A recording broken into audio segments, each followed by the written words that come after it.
All right, so Lakia, my phone shut off, so this is gonna be part two to a necessary hardship. So I'm gonna go ahead and read it again. So it says Hebrews 12:5, and ye have forgotten the exhortation which speaketh unto you as unto children. My son, despise not thou the chastening of Yahweh, nor faint when thou art rebuked of him. For whom the Lord loveth he chasteneth, and scourgeth every son whom he receiveth. So whenever you're going through hardships, it's not necessarily a punishment, but it's that fire that you're being put through to cleanse your soul. And why is it cleansing your soul? Is so that way you can put on that crown, man. That way you can obtain salvation. That way you can obtain the kingdom, obtain that promise that was promised unto us. All right.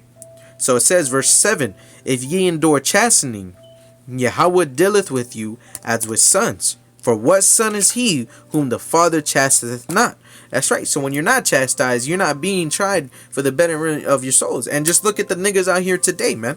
They don't really, they go through hell, but they're not going through the same hardship that we go through, and so therefore they're not being cleansed. They're just being, they are being punished. They are being put through their judgment. Because at the end of the day, whenever Yahweh sends his son Yahweh Shai back, what's going to happen unto them? They're going to be destroyed with thermonuclear fire, man. But we doing this whenever we come unto Yahweh in humbleness and meekness, he that's when he starts trying you, and that's when you start going through those hardships, right? And through those hardships, what happened? You get shinier and shinier, right? You become that gold. So from there, I want to go ahead and get this. All right, so this is going to be the book. All right, the book of, where is it at, man? James chapter 1, and I'm going to start at verse 2. So it says, James 1 and 2, my brethren, count it all joy when you fall into diverse temptations, knowing this, that the trying of your faith worketh patience. But let patience have her perfect work, that ye may be perfect and entire, wanting nothing, meaning lacking nothing. So it says, knowing this, that the trying of your faith working patience. So whenever you are tried, it's working your patience, which through patience, you're going to be able to endure the hour of temptation. The Lord is going to keep you, right? He's going to protect you. He's going to guard you, because you guarded this, the Lord's word. How so? By following his commandments, even though you were going through things were being taken away from you. You were just being tried. You were being put through that fire, the fire of the soul, to cleanse you. And now every time you go through a hardship, you're coming out a better man. You're coming out better than you were yesterday, right? So when you work out and you feel that pain in your arms and your legs and your abs when you're working out, what's happening? It's the old muscles that you had are dying, and you're losing those muscles. That way you can gain the new ones, right? So a necessary hardship. All right. So it says, verse 5, if any of you lack wisdom, let him ask of Yahweh, that giveth to all men liberally, and upbraideth not, and it shall be given him. So don't sleep on prayers, man. So when you're going through it, and your patience is being tried, it's being made perfect. If you feel like it's too much, or you feel like you can't do it, ask of Yahweh, and he will give that unto you freely, right? But here's the catch, verse 6, but let him ask in faith, nothing wavering, for he that wavereth is like a wave of the sea, driven with the wind and tossed. All right. So whenever you ask for something, or you're going through the hardship and you ask for clarity, or whatever you ask for to help you endure that hardship, all right, you got to ask in faith. You can't let nothing waver, right? So it says, verse 7, for let not that man think that he shall receive anything of the Lord. So whenever you are being tried and your patience is being is being perfected, you feel like you can't handle it, pray into Yahweh Bashim Yahushai. But you have to pray and actually believe in that prayer. You got to actually believe that the prayer is going to be answered. And all this is for the betterment of our souls. Ultimately, going through these diverse temptations is to help us become a better person than we were yesterday. To help us obtain that immortality, that perfectness. That's all this that we're about to go through is for what? The perfection of the saints. All right. So with that, we'll go ahead and end it off on this, man. This is going to be the book of the Wisdom of Solomon, chapter 3, and I'm going to start at verse 1. And it says, "But the souls of the righteous are in the hands of Yahweh, and there shall no torment touch them." But didn't it just say that we are chastised? We're not being tormented, man. We're being tried. So no torment is gonna touch us. Yeah, we might, some of us might die during Jacob's trouble, or some of us, some of us not make it through this life.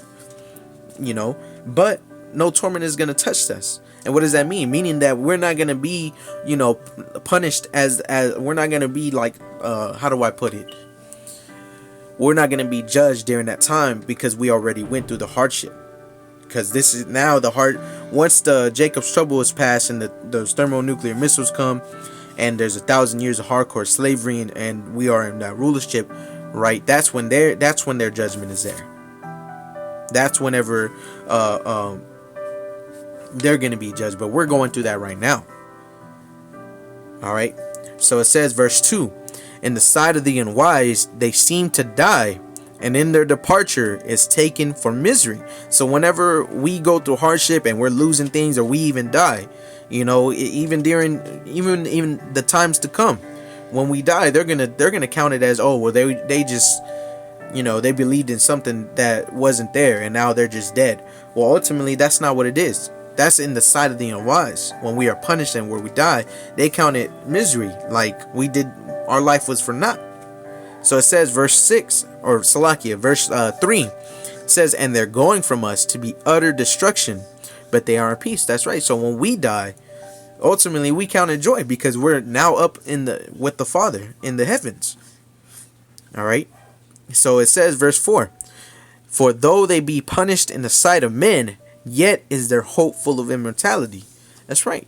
So though we are punished in the sight of men, though we go through these hardships and it seems like it's all for nothing, yet is there hope full of immortality. So now we know that going through these hardships and going through these tribulations, our soul is being perfected, and our hope is full of immortality. That one day we will obtain those new bodies, right?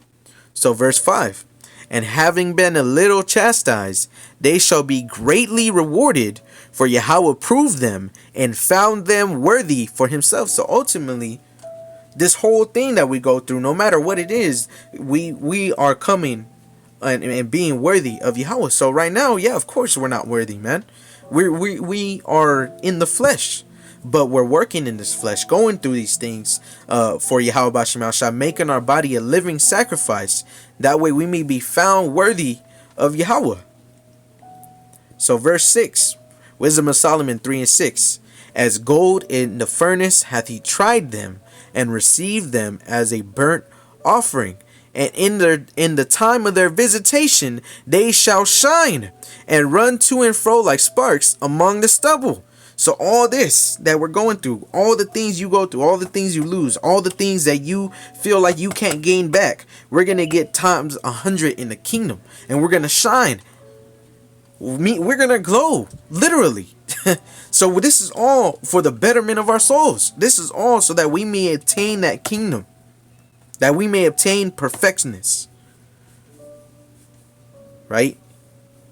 So verse 8, "They shall judge the nations and have dominion over the people, and their Lord shall reign forever.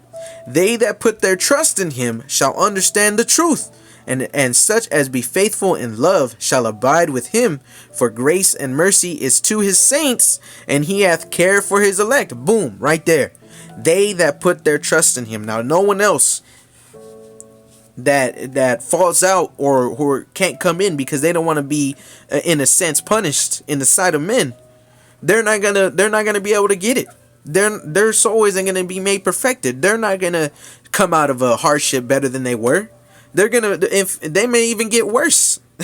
They might off themselves, man. They might turn to drugs and become a druggie, man, and be made fun of, or have to go to a mental asylum, whatever they have to do. Ultimately, they in their life, they think life just hates them, or they think that Mother Nature or some type of universe is punishing them. But when we are tried, when we go through these hardships, we come out better. We come out, okay, that's why I was put through that. let's go ahead and you might notice something about yourself. Your confidence has been improved. Your speech might have been improved. Your listening skills might have been improved. Something about you might have been improved whenever you're coming through Yahweh Shem Shai, because ultimately you put your trust in Him. You believe that even though you lost your car, you lost your job, you lost your wife, you lost whatever you had care for in this world, you don't think of it as, okay, I'm just being, God hates me. No, you think of it, okay, I'm going through this, and it's just a time of tribulation. Lord willing, I come out something better, or at least I pray you think like that, right? So with that being said, you have to have trust that this is a necessary hardship. This is something we must continue to go through. But when we go through it, we have to have faith that the Lord will find a way out of it for us. Now that doesn't mean just sit on your ass and do nothing. But it means that what you are doing, have faith that the Lord will ultimately bring you out a better person of what you go through. All right? So with that being said, I pray this lesson was edifying, and I pray you brothers and you sisters who fervently believe continue to believe and understand that this is our necessary hardship. Whatever you go through is a necessary hardship, to help you become a better person. Now, of course, if you can't understand that, then this truth was never for you. All right? So once again, I want to give all praises, honor, and glory. Call Haloyim Yahweh, Ba'ashem, Yahushai, Ba'ashem, Kakwadash. All right, double honors to the apostles and elders of Great Millstone, who are the true apostles and elders of all Israel. All right, and to the next time I say, Shalom.